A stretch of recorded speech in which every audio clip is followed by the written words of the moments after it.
Hey guys, welcome to Bible Fun with the Dunns. Today we read Colossians chapter 3 and we're excited to jump right in. All right. He's excited. He's excited, the big yawn.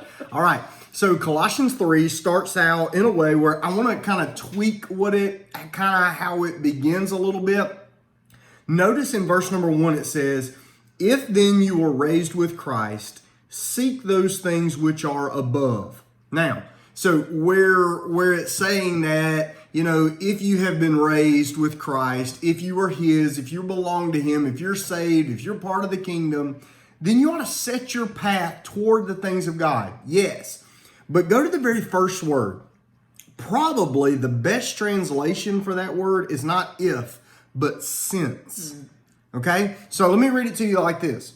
Since then you have been raised with Christ, then seek those things which are above. So there's a cause and effect.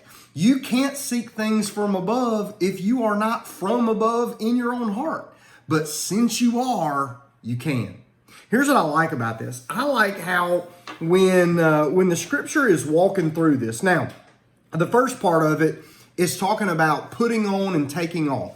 So you'll notice the language is a good bit about like old clothes. So to take off the old, put on the new. The next section is going to be about the new man. Put away the old man, put on the new man. And all of these things are working together to then lead to a very practical side of the last bit of this is about basic Christian life within the home, within the family, and within society. So that even there's a place for children and wives and husbands and servants, that even all of these people, they come together because we all have a responsibility in the kingdom. A couple of things to keep your eye on is that whenever you read this, it's going to say things like, let. So it's going to say in verse number 15, let the peace of God rule in your hearts. In verse 16, it's going to say, let the word of Christ dwell in you richly in all wisdom. So if you'll just kind of follow those verses, there's some good meat on the bone on those verses, but I love the little word let, because it reminds me that most of the time, my problem is not that I don't know what to do. My problem is I don't let the Lord do it. My problem is not that I don't know that God can do everything. It's that I don't let Him do something and I trust Him. So listen, this is a decision of the will. We gotta lean into the let. Let God be God. You're not God. There's only one God in this world. It's not us.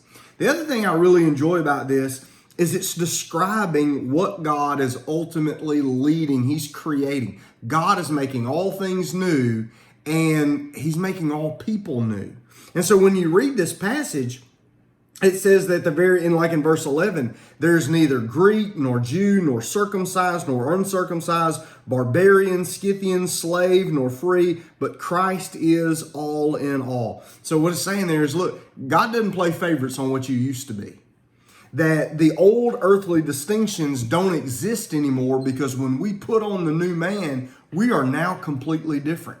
And so if you read this passage, you can just break it up into three sections. The first one is about putting things off and putting the right things on. And how do we do that? By setting our minds and our direction on what the Lord has for us. Now you'll also notice, if you go back and read all the stuff the Lord told us to set our minds on and to put on, He's telling us to put on things like mercy and kindness, humility, meekness, long-suffering. Listen, those aren't things you put on like a shirt.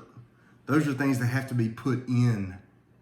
And so all these are things that the Lord has to work from the inside out. Now, on Sunday, I'm going to get into, because I'm going to preach on verses 12 to 17. So we'll hang out there for Sunday. The rest of this chapter is just this. Since you belong to Him, live your life for Him. Look like Him, act like Him, talk like Him, live the way He would do. And for heaven's sake, put yourself so close in a relationship with Him that your life begins to bear good fruit from the inside out. It's pushing off the bad, it's putting on the good, and it's producing fruit for Him. That's what Colossians 3 is about. So let's continue reading. We finish up Colossians tomorrow, so let's stay at it. All right, have a great night. Bye. Bye.